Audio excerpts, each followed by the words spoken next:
नमस्कार। मिल्की वे इंस्टीट्यूट के online YouTube channel पे मैं आई.के. त्रिपाठी आपका स्वागत करता हूं। मित्रों, टीजीटी पीजीटी की परीक्षा के लिए एक बहुत ही इम्पोर्टेंट टॉपिक अरस्तू का राज्य की उत्पत्ति का सिद्धांत, इस पर आज हम चर्चा करेंगे। अरस्तू राज्य की उत्पत्ति के बारे में क्या विचार व्यक्त करता है, इसे हम समझेंगे। तो वास्तव में अरस्तू ने कहा कि राज्य की उत्पत्ति किसी एक निश्चित समय में नहीं हुई। वो कहता है कि राज्य का धीरे धीरे विकास हुआ है और इस विकास का कारण क्या है? मनुष्य का अपने आप में अपूर्ण होना, आत्मनिर्भर न होना। वह कहता है कि मनुष्य, अरस्तू के अनुसार मनुष्य क्या है? यह आत्मनिर्भर नहीं है, आत्मनिर्भर नहीं तथा अपूर्ण है, अपूर्ण है।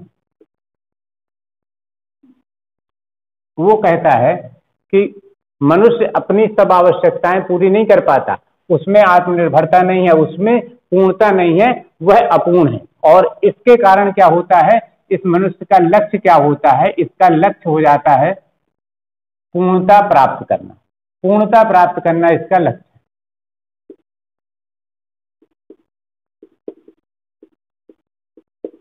और दूसरा लक्ष्य क्या है? अपनी आवश्यकताएं पूरी करना उसका लक्ष्य है। एक लक्ष्य है पूर्णता प्राप्त करना और दूसरी है अपनी आवश्यकताएं पूरी करना, आवश्यकताएं पूरी करना। और इसके लिए वो क्या करता है?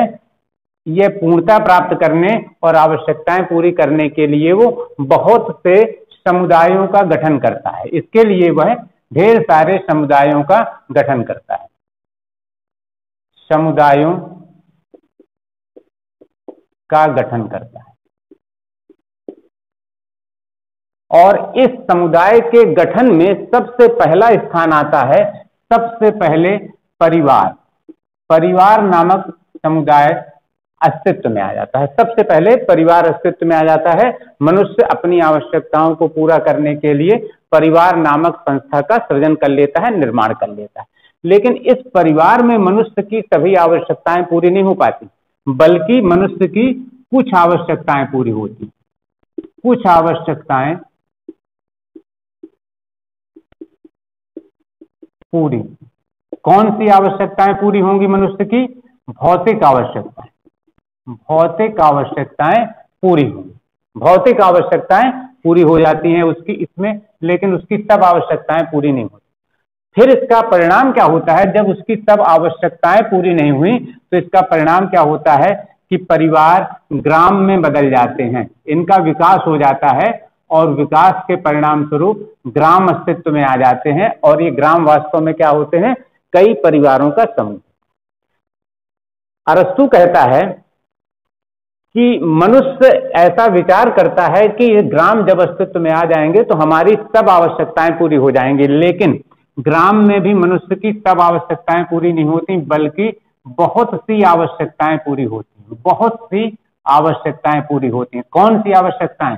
उसकी सांस्कृतिक आवश्यकताएं पूरी होती हैं। सांस्कृतिक आवश्यकताएं।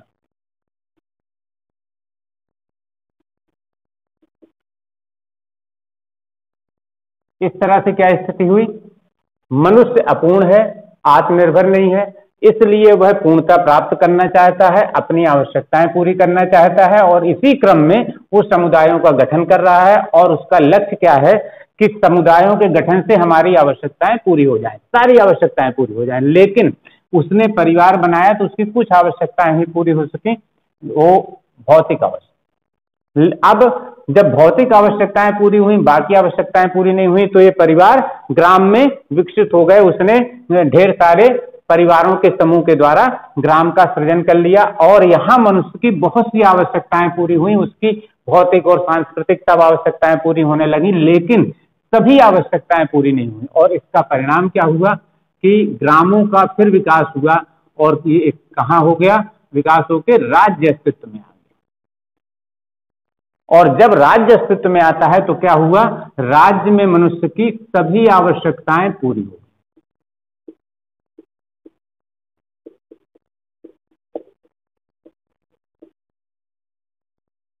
राज्य में मनुष्य की सब आवश्यकताएं पूरी हो गई, और सब आवश्यकताएं पूरी होने की वजह से क्या हुआ कि अब इसका विकास रुक गया, क्योंकि विकास का कारण क्या था? मनुष्य को अपनी आवश्यकताएं पूरी करना। और विकास का दूसरा कारण क्या है?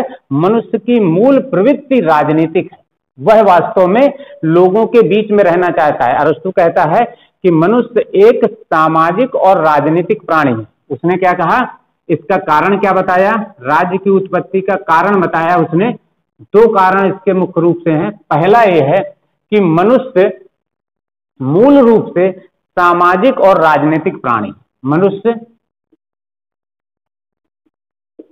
सामाजिक और राजनीतिक प्राणी, मनुष्य राजनीतिक प्राणी है। वह वास्तव में दूसरे लोगों के साथ रहना चाहता है, वह अकेला नहीं रहना चाहता। और इस राजनीतिक प्राणी शब्द के लिए उसने एक शब्द जो प्रयोग किया था ग्रीक भाषा का, वो क्या था? जून पॉलिटिकॉन, जून पॉलिटिकॉन। आपसे परीक्षाओं में प्रश्न पूछा जा सकता है कि अरस्तु ने मनुष्य को राजनीतिक प्राणी कहा, इसके लिए उसने किस भाषा के शब्द का प्रयोग किया? यूनानी भाषा या ग्रीक भाषा के शब्द का प्रयोग किया। कौन से शब्द का प्रयोग किया? जून पॉलिटिकॉन। वो कहता है कि राज्य की उत्पत्ति का एक कारण यह है कि मनुष्य एक राजनीतिक प्राणी है, और इसके लिए उसने जून पॉलिटिकॉन शब्द का प्रयोग किया। वह राज्य के लिए एक शब्द प्रयोग करता है कायनोनिया, कायनोनिया, कायनोनिया। और ये कायनोनिया क्या है? यूनानी भाषा का शब्द है। उसने राज्य के लिए स्टेट शब्द का प्रयोग नहीं किया था, वह प्रयोग तो आगे चलकर किया गया। वह इसके लिए कायनोनिया शब्द का प्रयोग करता है। और कायनोनिया का अर्थ क्या है? ऐसा समुदाय जिसके बिना मनुष्य का जीवन संभव ना हो। कायनोनिया का अर्थ क्या होता है? ऐसा समुदाय, ऐसा समुदाय जिसके बिना मनुष्य का जीवन संभव ना हो, मनुष्य का जीवन संभव ना हो। अरस्तु कहता था कि जो व्यक्ति राज्य से बाहर है वह या तो पशु है या देवता है। कोई भी मनुष्य राज्य से बाहर नहीं रह सकता। वो क्या कहता है? जो राज्य से बाहर है, क्या कहता है? जो राज्य से बाहर है वह या तो पशु है या देवता। यह किसने कहा है? अरस्तु ने कहा। अरस्तु ने कहा, यह अरस्तु ने ऐसा कहा। क्यों कहा उसने? क्योंकि वह कहता है कि वास्तव में मनुष्य की मूल प्रवृत्ति है राजनीतिक है, वह राज्य के बिना नहीं रह सकता। और इसी कारण राज्य के बाहर केवल पशु या देवता रहते हैं। वो कहता है कि राज्य वास्तव में कायनोनिया है, अर्थात इसके बिना जीवन संभव ही नहीं है मनुष्य।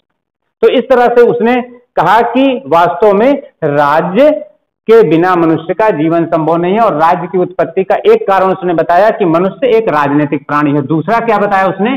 कि मनुष्य आत्मनिर्भर नहीं है, आत्मनिर्भर नहीं है।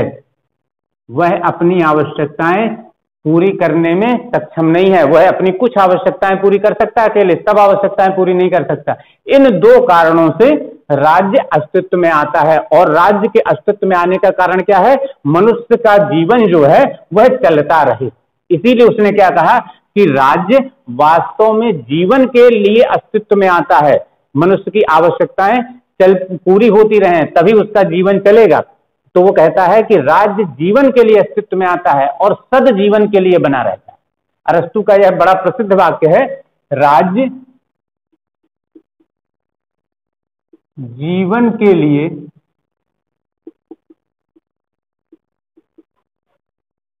अस्तित्व में आता है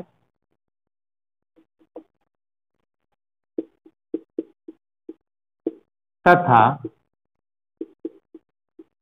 सदजीवन के लिए बना है। अगर मनुष्य की आवश्यकताएं पूरी नहीं हो सकती हैं, पूरी नहीं कर सकता है, तो ये ना बना रहता है, लेकिन ये मनुष्य की सब आवश्यकताएं पूरी कर देता है, इसीलिए यह बना है। यह स्टेटमेंट है अरस्तु का, बहुत इंपॉर्टेंट स्टेटमेंट है।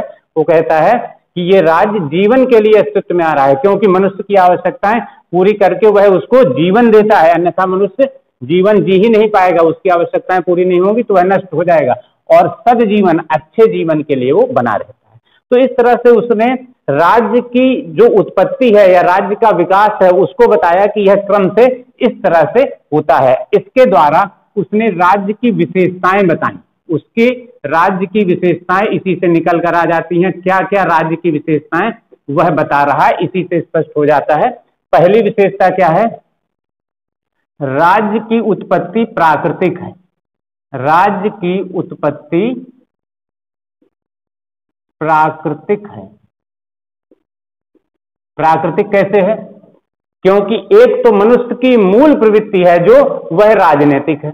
मनुष्य की मूल प्रवृत्ति राजनीतिक है, तो इस मूल प्रवृत्ति के कारण ही राज्य विकसित हो गया। तो मूल प्रवृत्ति प्राकृतिक है, और उससे जो उस प्रवृत्ति के कारण, उस प्रकृति के कारण जो संस्था अस्तित्व में आई वह वास्तव में प्राकृतिक होगी, उसकी उत्पत्ति प्राकृतिक होगी। और दूसरी बात क्या है? इसका विकास परिवार से हुआ है, और परिवार एक प्राकृतिक संस्था है।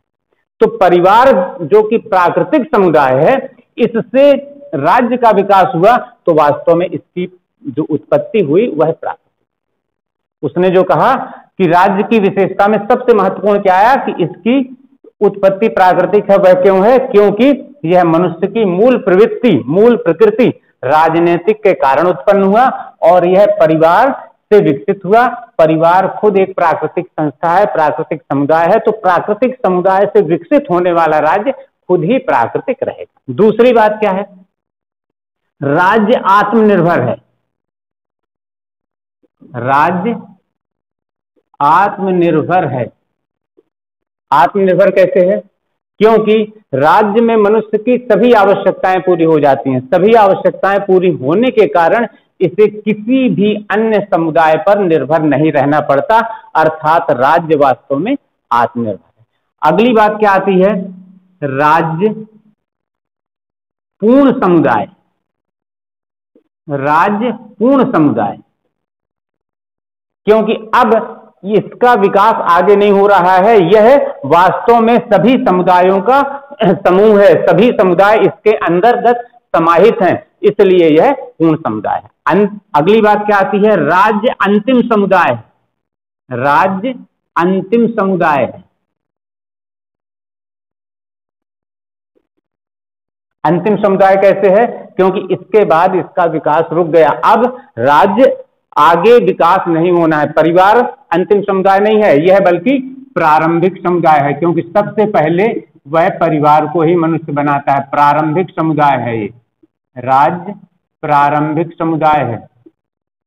परिवार प्रारंभिक समुदाय है, जबकि राज्य अंतिम समुदाय है, क्योंकि परिवार सबसे पहले बना, यह प्रारंभिक समुदाय है, और राज्य सबसे बाद में अस्तित्व में आया, और इसके बाद इसका विकास नहीं होना है, अर्थात राज्य वास्तव में अंतिम समुदाय है। और एक और बात, राज्य सर्वोच्च समुदाय। राज्य सर्वोच्च समुदाय, इसकी एक और विशेषता है, राज्य सर्वोच्च समुदाय है। सर्वोच्च समुदाय कैसे है राज्य? क्योंकि मनुष्य अपनी आवश्यकताओं को पूरा करने के लिए बहुत से समुदायों का गठन करता है। धार्मिक समुदाय, सांस्कृतिक समुदाय, आर्थिक समुदाय, बहुत से समुदायों का गठन करता है, और वो सब राज्य के अंतर्गत रहते हैं, और राज्य उन पर नियंत्रण रखता है, अर्थात राज्य सर्वोच्च समुदाय है। और एक बात और विशेषता इससे निकल कर आती है, वह कहता है राज्य मनुष्य का पूर्ववर्ती है। वो क्या कहता है? राज्य कहता है राज्य मनुष्य का पूर्ववर्ती। मनुष्य का पूर्ववर्ती है, अर्थात मनुष्य से पहले है, मनुष्य का पूर्ववर्ती है, अर्थात राज्य मनुष्य से पहले है। ऐसा वो क्यों कहता है? क्योंकि वो कहता है, अरस्तु कहता है कि जब हम संपूर्ण को जान लेंगे तब इसके अंग के रूप में व्यक्ति को जान सकेंगे। वो कहता है राज्य वास्तव में मनुष्य का पूर्ववर्ती है या व्यक्ति का पूर्ववर्ती है। तो वह कहता है कि राज्य संपूर्ण है, मनुष्य या व्यक्ति उसका अंग है। तो उसने कहा कि जब हम संपूर्ण को जान लेते हैं तभी हम उसके अंग को जान सकते हैं। और इसके साथ उसने जो ये बातें कही वह क्या स्पष्ट करती हैं कि राज्य एक सावयव की तरह है, इसके सभी अंग जो हैं वो व्यक्ति और संस्थाएं या समुदाय हैं, ये एक दूसरे से जुड़े हुए हैं, एक दूसरे पर निर्भर हैं और एक दूसरे के कार्यों में सहयोग करते हैं। इस तरह से राज्य वास्तव में एक सावयव की तरह है। तो इस तरह से अरस्तु की राज्य की उत्पत्ति का जो सिद्धांत है वो वास्तव में विकासवादी सिद्धांत है। राज्य का विकास होता है और सावयवी सिद्धांत है, क्योंकि राज्य वास्तव में एक सावयव की तरह कार्य करता है। तो जो परीक्षाएं टीजीटी पीजीटी की होती रही हैं अभी तक, और असिस्टेंट प्रोफेसर, प्रवक्ता, एलटी या अन्य राज्यों की जो परीक्षाएं होती रही उसमें इस टॉपिक से निरंतर क्वेश्चन आते रहे हैं और इस पर एक संक्षिप्त लेकिन सारगर्भित चर्चा का आपको बेहद लाभ मिलेगा। और निश्चित रूप से हमें विश्वास है कि इस वीडियो से आपको एक या एक से अधिक प्रश्न सीधे मिल जाएंगे। तो इसका लाभ आप उठाएं और आपकी परीक्षाओं में आपको सफलता निश्चित रूप से मिले, ऐसी हम उम्मीद करते हैं। और इसका पीडीएफ हमारे टेलीग्राम चैनल पर है, जिसका लिंक डिस्क्रिप्शन में दिया गया है, आप उसका लाभ उठा सकते हैं। और इसके साथ ही आगे हम किसी न किसी टॉपिक पर फिर वीडियो जारी करेंगे, तो हमारे इस वीडियो को और आगे आने वाले वीडियो का लाभ आप उठाते रहें।